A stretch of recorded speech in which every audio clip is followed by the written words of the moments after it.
Hello there and welcome back to Let's Play Tools 2. I am the RNGenius, but you may call me Eric, and in the last episode we brought the necklace back to town and had a little talk with the blacksmith. We gave him the necklace. The necklace is cursed, by the way. It allows you to talk to the dead, but that doesn't end well for those who want to talk to the dead, because the dead are probably not going to be very happy about anything, really. We gave that to the blacksmith so he could destroy it, but we also told him that it allows you to speak to the dead. Well, I told you he's probably going to utilize that to talk to his dead daughter, but, well, our character wasn't listening to any of it, and now we have to follow him right down here. I'm not going to mention the part where I was in the conversation with Feskel, and he told me, I saw this guy running down there a while back, and all the while he was sitting in the background right there, and then he disappeared.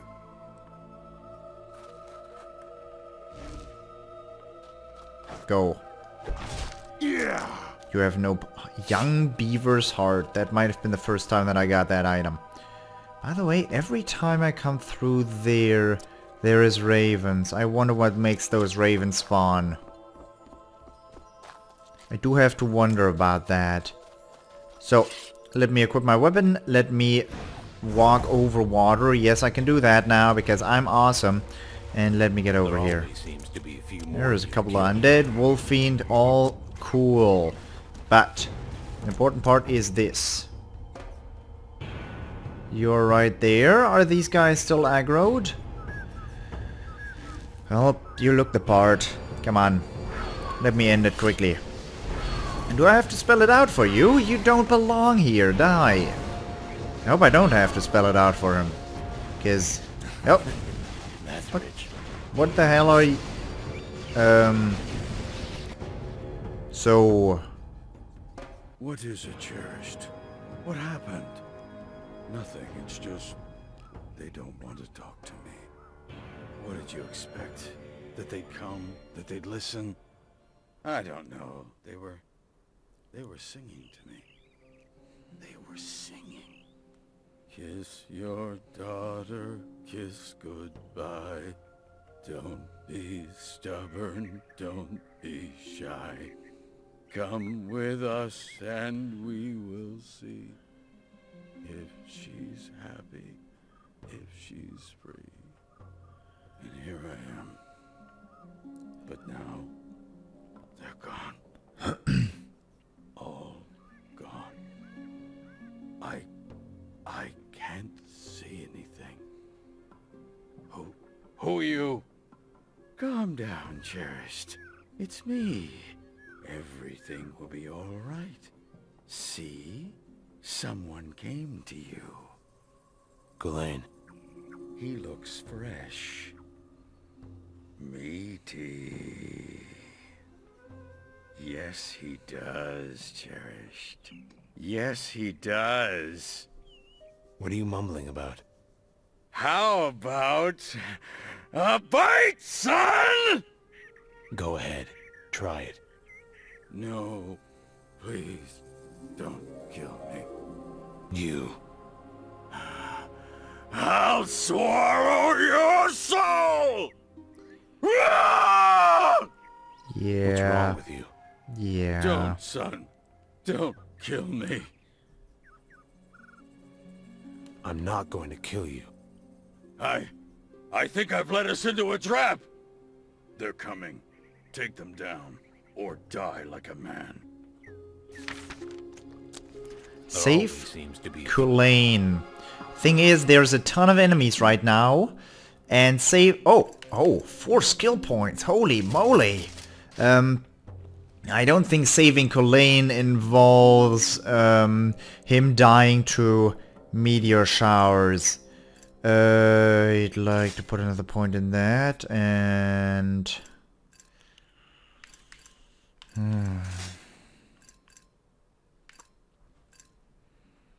Man, if I put all 3 points in Trapper, I'll be able to do this. I'll be able to do the whatever. To do that quest. I'm gonna be able to do that quest, and... more of you to kill. Let me try this. Your health. Your health does not go down if I attack you with fireballs. That's good. So there's gonna be a ton of guys. Hey, Colleen, are you gonna... The quest said save Colleen. They're all aggroed again. They're all aggroed to me, so that's good. But we have to watch his health. No, he's at full health. It says talk to him. Where are you running? He probably wants to run out outside of the perimeter of this firestorm, but... Dudes! Dudes, calm it! What the hell is wrong with you? You just want to attract more undead, don't you? This isn't The Walking Dead. Well, it seemingly is. By the way, if you haven't noticed from all the references I've made during this entire series, I am watching The Walking Dead currently. And, you know, I just took a break and ate something during... I can just tell you right now, eating something and watching The Walking Dead is at the same time is probably not a particularly good idea, because that is a very gory series. And if I had to, I would probably say that I cannot really tell you that you should watch it, because it's way too gory. But then again, this is an 18+ Let's Play and you can make your own decisions. But, well, I don't know what I'm trying to say. Let's get on with this quest. I don't want to talk about what I do in my off time. Is it safe now? Are they dead? Yeah, they're dead. Again. Thanks for sparing me. Where the hell are we? Did I... It doesn't matter now. We need to get back to the village. You coming? Lead the way. First we need to get rid of this damn thing. I'll sink it in the swamp, where no one will find it. I don't think that's such a good idea. Now we can go. You should have just destroyed it. So escorting him will lead to something funny. Now you go ahead. We're gonna get attacked again, either by him or by a couple of undead.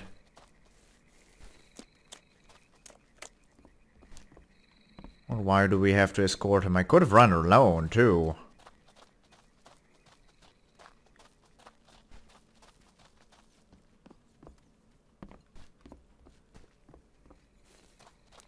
There's the crows. So the crows do not care about him at all. The thing is, I care about them, and I would very much like this loot. I'm a good escort, aren't I? Wait. I get loot there. But not from all of them. Probably just because I've done that before. Hey, yeah, I'm escorting you. Thanks again. Better now? You really lost it back there. I think so. This old body's still got some life left. Please speak up. Listen, I am not wealthy by any means, but if I can offer you a small payment for your trouble... What's a little coin in a swamp, eh? Enjoy it while you're young. That's very generous of you. Well, don't kiss my ass about it. Honest work deserves honest pay, and you've got skill. Maybe someday you'll learn patience, and not go wandering off after crazed men. Take care, Ghislaine. 8,000! Whoa! That's more than I expected off of you. Wow, you're rich, dude. And I am too by now. 250,000 auras. Well, so... Where's Kulain? Is he safe? A little shaken up, but he's fine. Did you recover the necklace? Lost it to the marshes. I'll light a candle to keep you from harm's way. You've done us a great service. What? Glad to see you took some responsibility. Well, I've done you a great service. Where's my payment? Do you really let the Crate's blacksmith cover for your shit?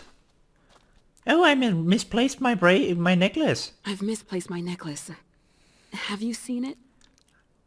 How would I? That's a well. I thought that was a bulletin board for a second.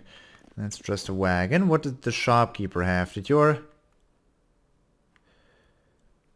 You're probably gonna try and tell me that it's the middle of the night again, aren't you? Wait a second. He's got his back turned. And the sergeant... Hey. Game? Cool. 50 auras is not gonna be particularly good. Old Chronicle of the Village, kept by its mayor. Second tome of the Villager Chronicle looks much newer than the first one. We're gonna have to read through those too. Chronicles. A brief chronicle wherein are described short lie, the original, and the successive estate of the whale public, the alteration and change of Zandrai officers in the same, the order of succession of the mayors from the foundation of the settlement of Tirgial and thereof consequently. I cannot read this shit. How am I supposed to? Okay, fine, I'll try. From the notes of Gregor the Woodsman, by fate and choice the first elected mayor of the settlement of Tirgial. It is with heavy heart that I sit down to write this. It's been 21 days since we came to this accursed place and there's no choice. We must settle down if we wish to survive. The others voted that I should lead them, and so I will do my very best. Only the gods know where we are to stay here long, and if so, for how long, and what awaits us here. I shall establish this journal, a town chronicle, as precedent for all future mayors. Though I hope it won't need to be kept for very long. From Tirmaeus we came, choosing to flee to the Eastern Isles when our crops could no longer sustain us. Of the 30 families, 27 chose to move, and so we packed our belongings and left our caravan all but crawling for the heavy load it carried. It was on the 44th day of the journey when we met the traveling warrior who warned us of orc patrols on the road. Going back was out of the question, so the choice was simple. We had to find another way to our destination. We found a narrow, overgrown path that appeared it would circumvent the league or so where the orcs were scurrying. Where it ended was in the swamp. I'm not sure if it was fate or simply bad luck that we came here. The swamp was peaceful. Places where death surrounds naturally or man-made are always this way. The path was dry and wide, enough for our caravan to push on, though many times our cartwheels got stuck on the mud and had to be pushed out. I remember when we approached the barrier for the first time. Oh, we couldn't see it or smell it, no, but our horses knew it was there. All our beasts did. They wouldn't go within 5 feet of it, whining and pacing nervously. It took 4 tries to get them to cross. Would that we had known that the swamp would never let us out. We looked for a way through for many weeks, sending scouts along the perimeter and searching, till the end of the road with our carts and our women and children, only to find that even the way was unusable to us. When our scouts started dying, and we realized just how easily the disease spreads in this place, we decided to forego our push forward and erect a heavy camp. We were still naive enough back then to think someone passing through would be able to help us.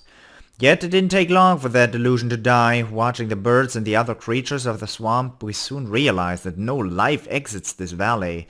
None past the barrier that keeps us here. It has sat for many hundreds of years at the least, a trap waiting to snare any innocents foolish enough to wander in. An entire ecosystem has flourished here, including species entirely unique to this area. Snakes and birds and insects that do not exist in any other place I've ever been to. Even our arrows have been robbed of their flight when they touch that invisible wall, whether carrying our pleas for help or not. It is impossible to know if sound would fare better. It's plausible that a great din could reach beyond the valley. Trumpets and drums and shouting. But we have not the means. There are only so many of us here, none with the instruments needed for such a concert, and any handmade devices we could use would not have the strength to travel very far. Besides, we simply don't know if it would work. For now, we do what we can do to survive. The construction of the houses is going well. The swamp is rich in resources and may sustain us indefinitely if it comes to that. I, for one, am praying it doesn't. From the notes of Croft Riverman, second mayor of Tirgial, spring. The attempt to break the barrier with a wooden ram failed. Damn the gods, I'll be damned if that trunk didn't splinter and fall apart like a piece of rotten junk. People even took it to dragging up clubs and smacking it like they was gonna break through that away. Didn't work before, ain't gonna work now, I says. They didn't listen. But Strum seems to think he's got some sort of backup plan. See, we've already tried burning it down, the barrier. No such luck. What's a 50-foot stack of wood gonna change? Nothing. That ain't the plan. Add some wood soaked with alcohol and oil. Sound like a waste of perfectly good recreation to me. I'd as soon drink the booze and light ourselves a bonfire in that common. Besides, what if the woods catch outside the village? Dear Gial made of wood too. Hell, whole damn thing be hotter than Slum's mama's nasty-ass crutch. Oh, sorry, Strum. Is that public record? Thought only me and your daddy knew. Why do people listen to him anyway? He's a half-fed, highfalutin dumbass. The ram was his second plan, too. What does that tell you about him? Third time's a charm, I'll bet he'd say. Can't whittle a wise man out of a fool, I say. Once a fool, always a fool. Fool me once, well, you know. Summer. Situation has gotten worse. Tensions are growing between Strum and I. He and his group have essentially moved out of Tirgial, settled a new camp. Dumb shits. Highfalutin dumb shits. I've seen their compound. Looks like it'll fall apart in a week. And they're sawing day and night. It's starting to give me a headache. We'll see how long they last. Well, I know one thing. He won't have nobody to point his finger at and say, you tried to sabotage me this time. Hell, nobody. You did this to yourself. Big talk and all. Of course, once this is over, we'll have to figure out what to do with him. Don't think it hasn't crossed my mind. Lock him up, maybe? Or make him wear a dunce cap? Rob him out of his public image? He don't have much of one anyway. Then again, that might be the key. Without the support of anyone else, Strum will be powerless. Then his nonsense will be nothing I'll have to lose sleep over. I think I'll go for a hunt. Always cools me a bit when I kill something. The more helpless, the better. Hell, if I can bag a buck or two, maybe we'll have ribs to grill tonight. Ribs. Oh my fucking lord!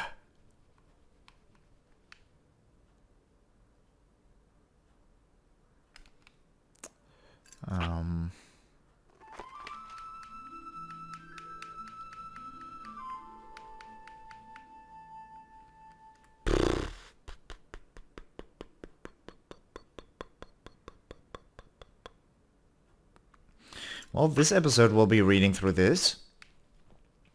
The split is a fact. Some hell of a diaspora even had to give a speech on it. I hate giving speeches. Said we should leave that jackass Strum and his tarot-brained friends to die over there. But I didn't quite gain the support I planned. Too many were sympathetic to the idea of a new colony. They got a better watershed, they says. More fish, more everything, more innovators. Hell, I can innovate. I built the damn temple, didn't I? Well, ordered it built. St. Pile. Even the name they choose is an insult. Tir-Kait. Sounds like a bunch of aristocratic bullshit. They're trying to make a fancier version than what we got here. I say, who the hell's gonna care? Not a big tourism industry in these parts, you sots. I think we should declare them lost. But nobody's willing to listen to me on that. I don't know why they elected me if they won't believe me when I say sump in. I hear an awful lot about how I'm a guy they all want to have an ale with, but not a whole lot about my polishes in office. Ah, hell, that makes me sad. I could do a good job, too. By the way, know who they elected as their mayor over in that pisshole of a village? Strum. That's right. That jackass and a half. Can't make that shit up, can ya? Nope. Sure as hell can't. From the notes of Andreas Johansson, the third mayor of Tirgial. It was a good year after all. Initially I had my doubts, but after yesterday's meeting I feel satisfied.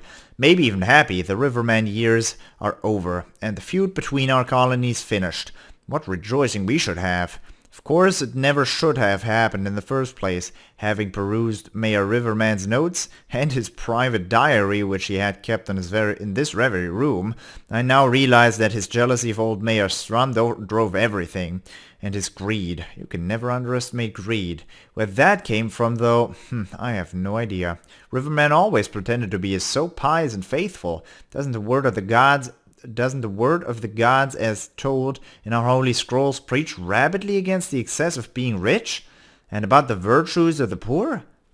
That's the way I remember it, at least. Whatever the outcome, the feud is no more. And as is Mayor Riverman, we have yet to find the body. I still don't know what could have possessed him to try going out after those wolves, alone, at his age. But, and may the gods forgive me for saying so, I think it's for the best. Not only have we reunited with our neighbors since and begun improving relations, but the inventions of Strum and his cadre are now benefiting both colonies. So what if they couldn't break the barrier? I doubt it can be done. What's more important is our quality of life here, the happiness of those inside. That is how I will govern. Forget the outside world. Let's improve ourselves. The mills, the mechanized farming equipment, the water wheel, none of these were available to us because of Riverman's stubbornness. Now we have them all, and infrastructure is increasing tenfold, and to think there are still those in our village who would devoutly support him, say he was working for our best interest. I have always been a religious man, a truly religious man who does not wear his beliefs on his sleeve, but instead lives every moment to serve the gods and the well-being of their people. And for the first time in many years I have faith that future generations may flourish here. It is but a hope, a dream, and much yet remains to be done before it will see fruition. But it exists, and that speaks volumes. I will drink a bit of tea right now. Hot, hot, hot. From the notes of Matthias Trethian, the fourth mayor of Tirgial. I must begin this entry, my first, with much sadness. Andreas is no longer with us. Tragically, he fell ill. I cannot help but wonder if we could have prevented it. Some say it was this place. Others, the stress of his job? Who knows?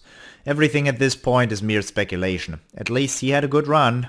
Perhaps I should have followed the advice of the others and locked him up when it was clear his obsession to his duties was causing his health to fail.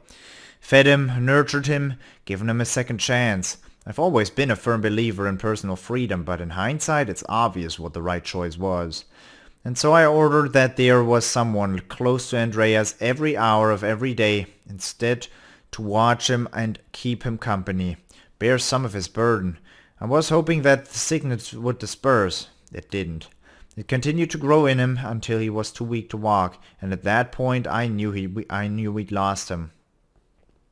But there has been some good news as of late. Over the last 3 months we've gained several new citizens, or as one of them put it, comrades in misery.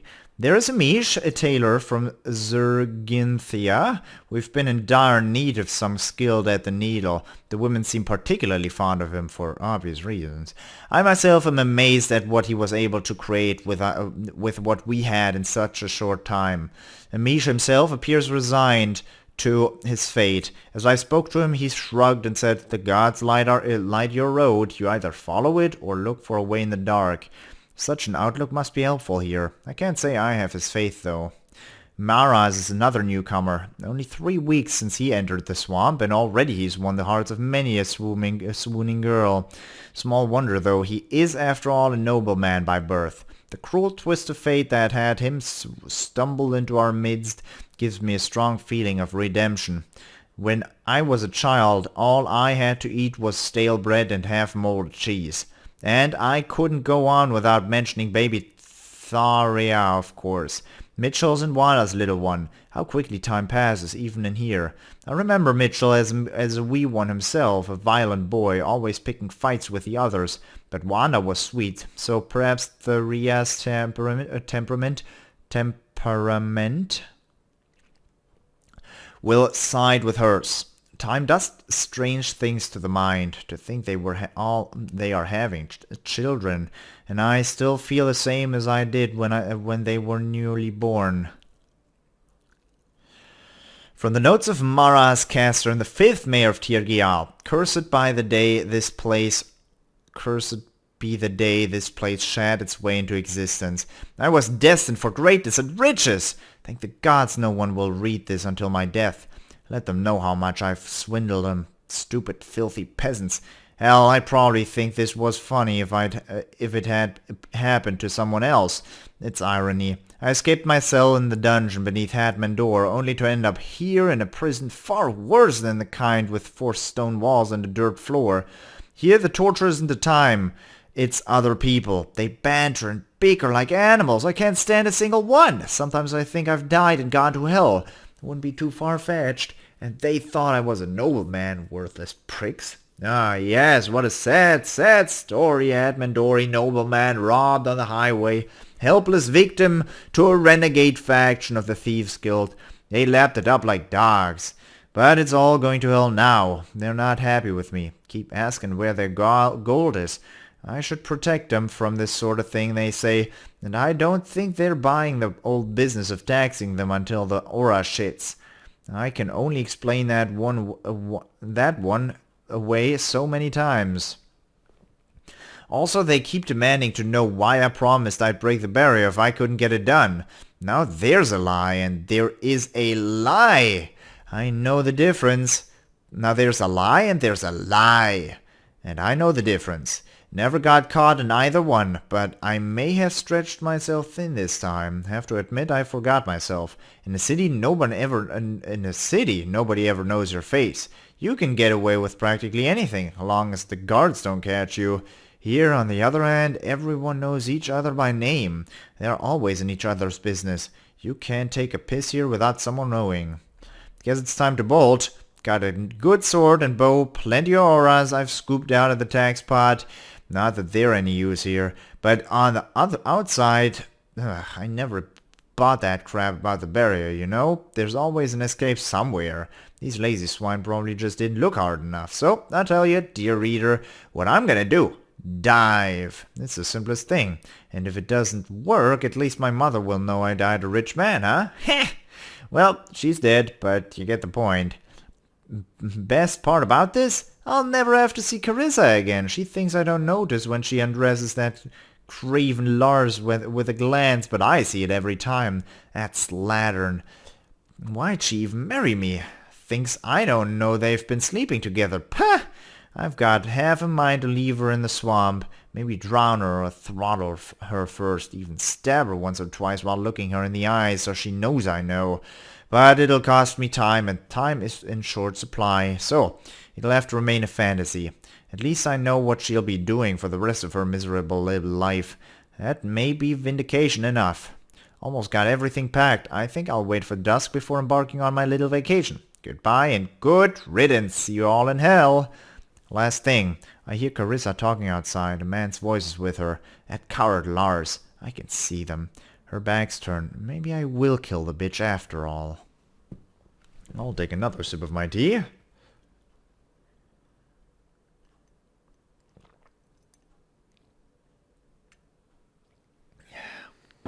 From the notes of Andre Hagerford, the 6th Mayor of Tirgial.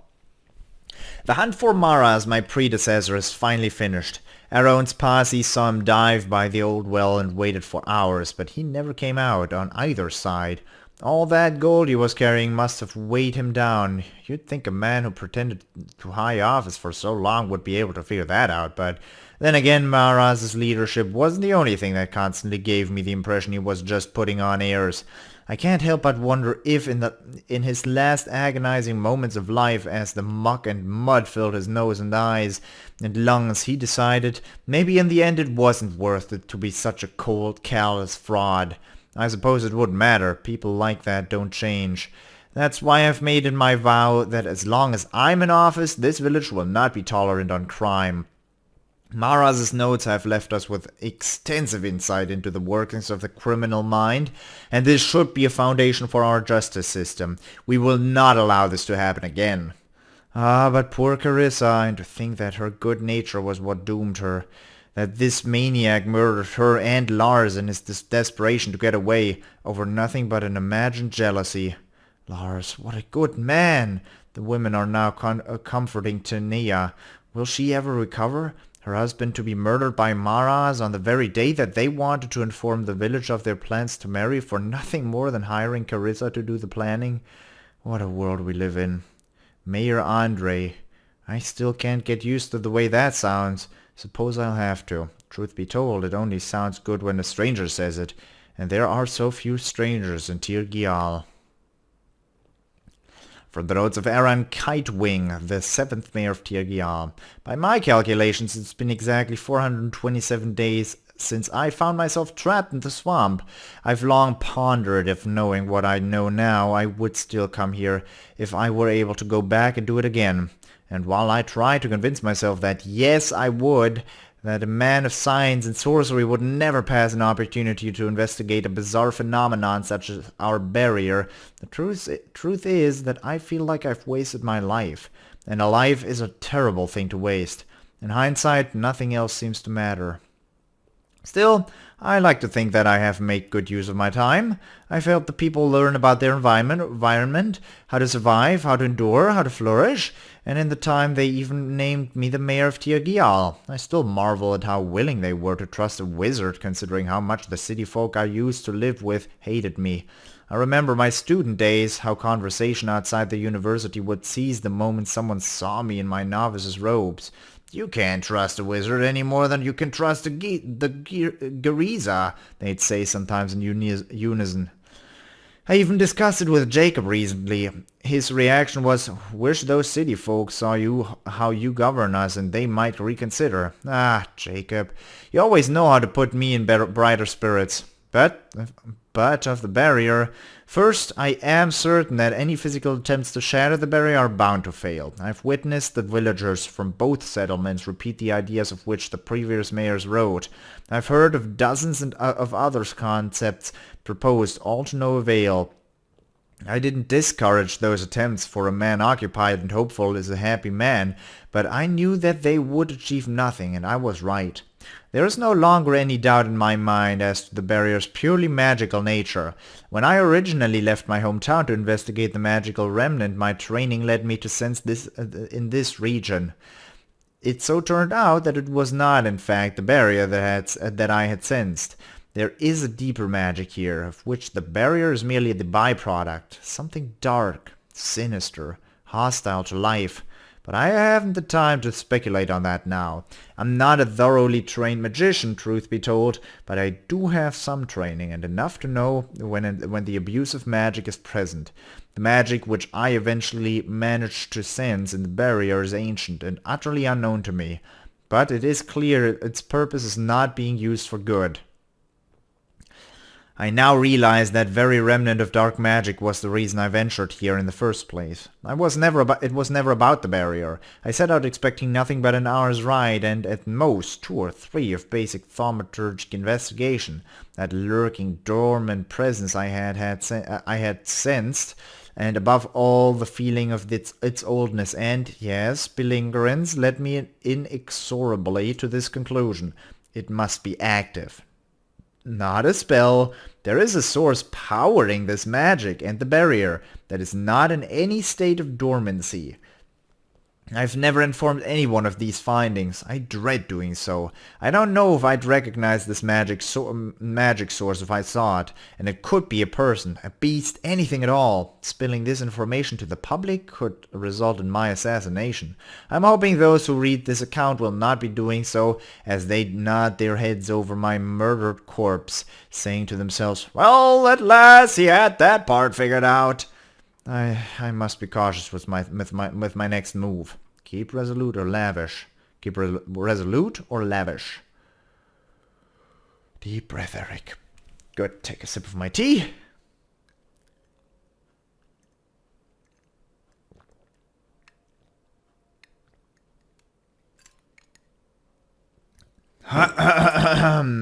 Now, I feel just like back then when I was reading the Carnalia series during my Let's Play of The Legend of Heroes Trails in the Sky second chapter. That was... I sat there for like 80 minutes reading an in-game book series out loud. Oh well, here I am doing it again. The Chronicles of the Settlement of Tirgial ex officio, Volume 2. From the notes of Argus Aeton, the 8th mayor of Tirgial. Autumn. I have neglected this new chronicle for many months, being occupied with other preparations for the winter. But food supplies are stocked now, so we should be able to spend the snowy period in some comfort. Interestingly, the previous mayors noted that their winters in office were quite mild when compared to those in the outside world, or at least what newcomers reported. I, being born and raised here in Tirgial, have no experience with such things. Newcomers indeed. We finally began to see more. There was a powerful dry spell for a while. It's still a rare occurrence for a new member to join our little community. Life here must be so much more difficult to accept for one of them than for those of us born and raised here. As expected, their initial confusion, anger, and desperation can last for weeks, even months. I wonder if it's any different in Tir-Kait. I've spoken to some of our newer residents at length already. It seems that trouble brews in the outside world, a conflict between orcs and humans.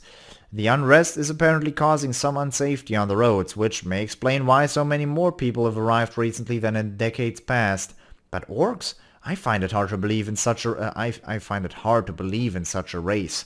Now, I'm no skeptic, but I can't picture a beast that speaks like a man. Khan, he himself arrived in Tirgial only recently, had many encounters with them before coming here. Still, there has never been an orc that's wandered into the swamp. There's no mention of it in the Chronicles either, and yet Khan's hatred for them runs deep, and for that I'm inclined to believe him. Seems to me a man couldn't have such animosity towards a fairy tale monster. Of course, if Roich were more forthcoming, he might have a tale or two to tell. Rumor about town has it he fought them back in his days as a centurion for some king he served. Can't remember the name. There are no kings here, but Roich being Roich, it would take a spell more powerful than any I've heard of to make him to recall it. Sometimes I think the only thing he knows how to do is curse. Isn't that the drunk in the inn? But, foolish me, I've digressed. Our citizenry has expanded because of this slow but steady trickle of newcomers, as well as their gets. Young Spuriers and Irilla have just named a daughter. Barney's even carved her a cradle. Little Tessa is a fiery one indeed. And if she has anything of her mother's temperament, she will certainly give the next generation of young men here no small measure of angst. Winter. The new priest seems to fit in as well. I welcome his influence on our youngsters and our small but faithful congregation here. He seems to me a humble, upright man of the gods. I was never truly one to heed religious counsel, but I may consider it with this man. He's friendly, has good people skills, knows how to speak to a man in ways he can understand. I'd even take him for a drink if he didn't insist so much on his vow to abstain from alcohol. Sadly, Khan has left us for Tir-Kait. He feels his skills as a fisherman will be more useful there, considering their watershed is greater than ours. He reminds me of that young mage who wandered into the swamp in the summer, with all that talk of purpose. There was man I did not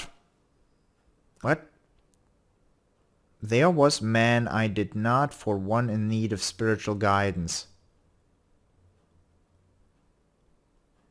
There was a man I did not take for one in need. Yeah, there was a man I didn't take for one in need of spiritual guidance. I don't think he'd waste a fig on his time on that nonsense. Spring. That right! I know it's a blessing to have a proper soldier, or ex-soldier as he keeps saying for some reason, among us, but I sometimes wish he would give others a break. He's been with us for over 10 years and yet he never misses an opportunity to remind us that he did not adjust to having to live here. I swear he seems to expect everyone to fall in and walk upright even in their sleep. No wonder he only really allowed one person to befriend him, that youngster Aiden. Nice boy, that one. Keeps coming in from Tirkait, though mostly to meet Roich now. I hope Roich won't turn him into a hard-ass duplicate of himself. It would do them both well if some of Aiden's politeness wore off on Roich. That boy Aiden from Tirkait has been here a lot recently, mostly to meet with Roich. I wouldn't mind if some of his politeness rubbed off on Roich. He certainly needs it. Aiden seems to have had a good upbringing. I believe he means to court young Nalia, a healer from his village. I caught him picking flowers for her, and when I asked who they were for, not seriously of course, but his answer was honest enough. The name he gave was hers. She's a sweet girl and of ripe age. She brings us medicinal herbs when she knows we are in needs. Medicine is always in short supply. I had no idea her and Aiden were close, or maybe his feelings are brewing from a distance.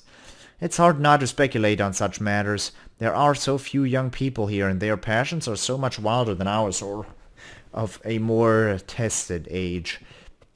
Sometimes I think everyone in the swamp enjoys living vicariously through them. Who knows what paths young love will take? I must admit it brings me much happiness old Roich is passing some of his training on to the boy. Giving him his old bow was a marvelous idea. Watching Aiden practice makes me wonder what else he could achieve. Being such a quick study, I wonder what Roich thinks. He'll ever speak a word of praise, only criticism. He'll never speak a word of praise, only criticism. But in his heart he must know Aiden's an adept. Felt the need for a prayer today. I don't know what came over me. I'm not an overly religious man, but we all have our moments of weakness, and the hand of the divine is supple indeed. Didn't see our new priest, Father Garadil. Probably visiting Tirkait again. I wish he'd spent more time with us, but it's a delicate matter. We're lucky to have him at all. Thune's garden has been producing marvelously. The apples are delicious. Thune, modest as ever, says it's only the better sunshine we've been having this year, but I keep joking with him that it's probably the spells of some secret admirer. Little Fiona will be turning 6. She'll be having a party, and I thought about baking a cake. Not going to happen with Aurilla around, though. She'll cut my hand off and bury it in the icing, then force-feed it down my throat if I try to compete with her baked goods. But that's the kind of mayoral appearance I have time for. I'll take another sip of my tea, which is almost empty now.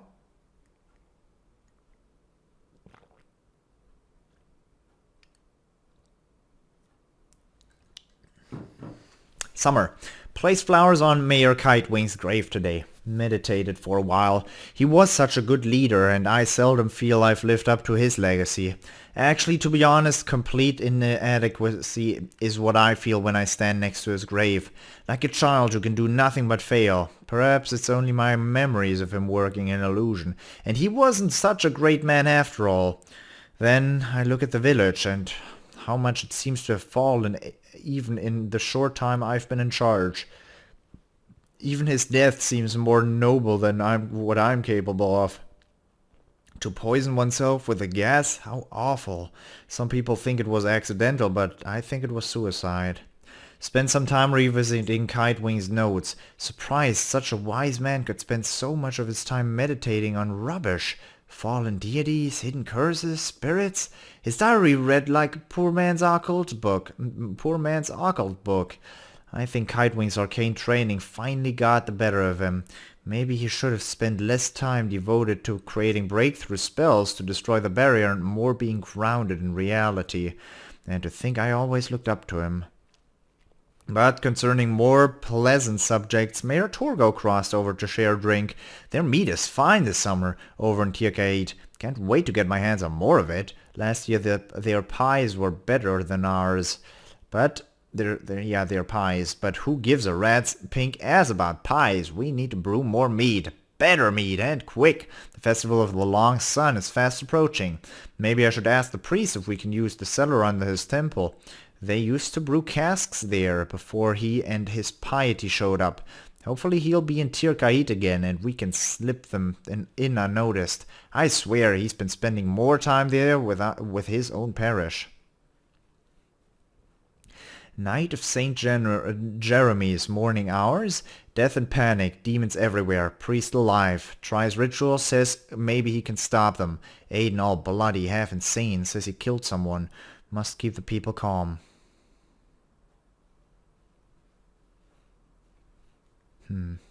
The day of St. Johannes. I have regained some of my composure. My apologies to you, dear reader, for the sloppiness that has befallen this account. Chaos is everywhere, but I will do my best to proceed with a steady hand. We are locked in the temple. There's another group in the inn. We watch our surroundings religiously for any sign of the enemy. We still don't know what happened. We don't have time to open an investigation. Survival's our only priority. What sounded like an explosion woke me in the night and most everyone in the village. It sounded distant, perhaps coming from Tirkait. Barn was the first to respond. The rest of the men, myself included, though I wish I hadn't been, followed his torchlight deep into the swamp until it shook violently and extinguished. Then they came. Shambling, stumbling, demons wearing the skins of our loved ones, or the long dead. The soldiers buried beneath the swamp, their bodies were possessed, hungry, infested with fungi and maggots and more advanced stages of rot. The priest claims to have the village protected, but I have my doubts. I dare not go outside. I trust that he's done his best effort, but I think only the gods can save us now. The day of Malachi. A week has passed since the attack. There must be one, if not 200 of them out there roaming about. 2 at least for every man, woman and child in Tirgial, but it seems the priest's protective rites have held them off. They won't enter the village. Says they could if they figured out how to all attack at once, but unfortunately for us, the brain is one of the first organs to rot. Refugees from Tirkait have been few and far between. Their stories are identical to ours. A rending crash awoke them in the night, and then an attack by the undead. Most watched their loved ones ripped to shreds, some of them eaten. It is an awful thing to discuss. I wish I had never lived to see such times. To reach Tirkait, 10 would have had to die for every one who made it to help. That assuages the guilt some that we did not rush to their aid. Assuages the guilt some that we did not rush to their aid. Now I understand that sentence. I'm sorry. They had it far worse than we did here. Most of us survived. Well, a fair amount. Even here in Tirgial, the dead are too numerous to name. But one thing all the survivors seem to share is the sighting of a woman, a dark shape floating above the fen when the reanimated attacked. An apparition. Shadrick's words were a frightening testament. He says the woman he saw had glowing eyes, but in all fairness, he was delirious, so were many others among the townspeople who survived. I didn't see anything but the shit-colored bog and those terrible, hungry faces. What's a man to think? As much as I love my, there are many here who are overly zealous about their superstitions. I hope any of them who read this in the future will not take it as an insult, but as a wake-up call. Shadrick was badly cut by one of the undead, and his fever had made him delusional. No potion helped, and he died within a day. So, my dear reader, I will let you be the judge about the figure in the swamp. Khan, the strongest man in Tirkait, was also injured. The women are tending to him now.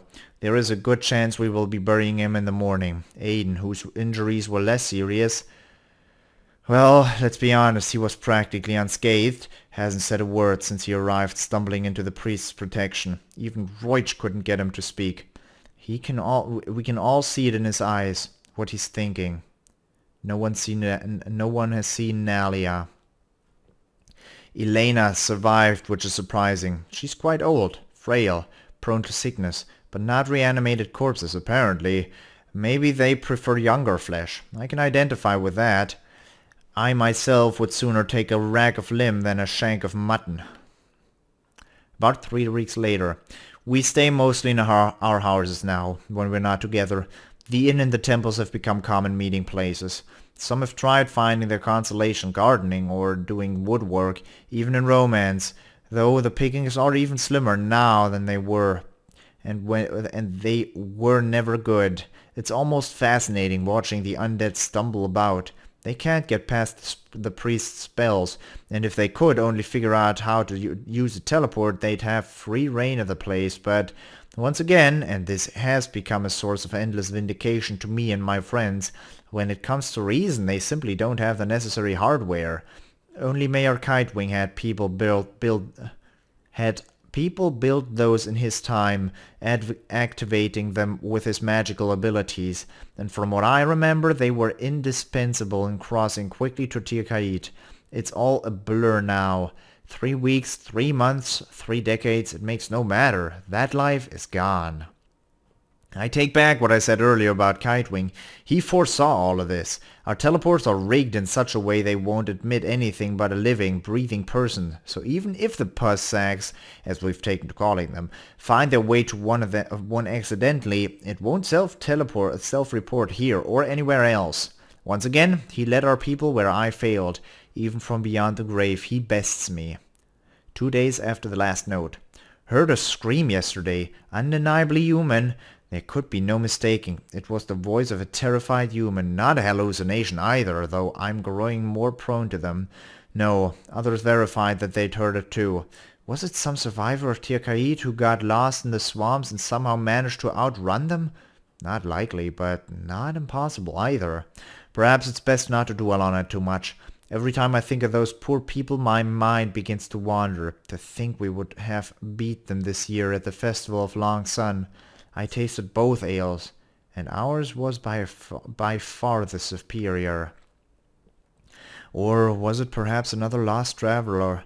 That is the only other solution I can think of. If it was, I hope he or she wasn't someone important, or someone who could get us out of here. When all one has to meditate on is the closeness of death, the mind becomes prone to madness. I'll take another sip of tea.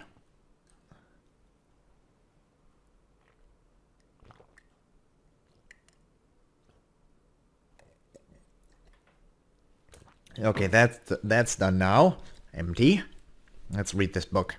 Several days afterwards, the stench is unbearable now. Putrefaction of the bodies closest to the village is in full swing, and it's only boredom that has allowed us to begin to notice it.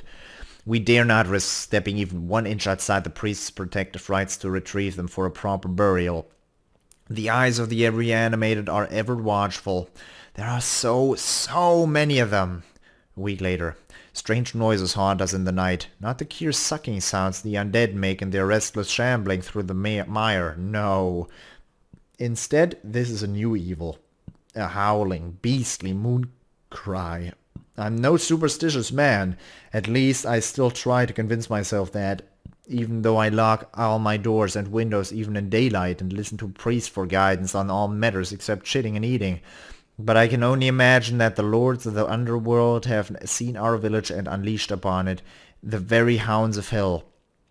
Roich saw a wolf-like shape moving quickly from tree to tree outside the protective rites, a bushy-tailed beast running on all fours, closer to the size of a horse than a wolf, and we have all heard its call.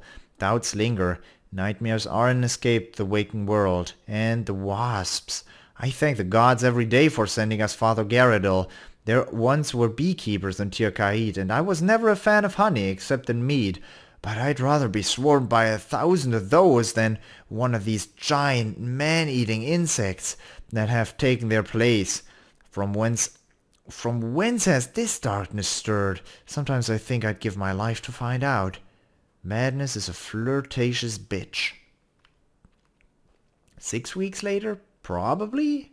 Hard to believe Khan lasted so long in his condition. He could have made a full recovery if we'd had the right medicine. Such is our lot in life. And his passing marks the last of Tirkait's refugees. They're all dead. Or of dual citizenship. Young Aiden, who still won't speak a word, could fall under that category. His lineage grows hazy in my memory. His father was... Who was his father again? His mother? I can't recall. So much simpler is this life. The priest is hardened now. Very straightforward. We all appreciate this, even Roig. No one has time for the flowery language which is a disease in his profession, or the unkeepable promises that we are all well loved by the gods. He reminds us constantly that we are at war, that the only way to win their favor back is to win. A single fight can turn a lad into a man, and thus a single show of strength can save a soul, he says. This is our fight, he always adds, and then the gods hate the weak. Frightening as it is, he's right. His strength has put a little more wind in all our sails. I need a few days alone. Perhaps I'll spend the week at Achila's house, meditate on all that's past. Father Garrido has showed me how to empty my mind, to fill it with the will of the gods. It does help, and I always feel refreshed. There is so much here to worry over. The morning after. Took some of belongings and left them at Sheila's. My dearest Maya wants to stay with me there, but I had to say no. I need to get away. Here end the notes of Mayor Aiton. Sadly, our mayor was killed in the swamps. He apparently lost his mind and ventured outside the circle of my protection. I've been asked by the people to replace him as their leader and accepted this task with the most humble grace. Leading Tirgial is the greatest duty I could have ever hoped for. These are fine people, and I intend to illuminate their path as best I can. Father Garrido. Alright. Consider searching the southwest corner. For the moment, I'll consider making a new cup of tea. I hope you enjoyed it, and I hope I will see you in the next episode as well, with hopefully less reading. Until then, bye-bye.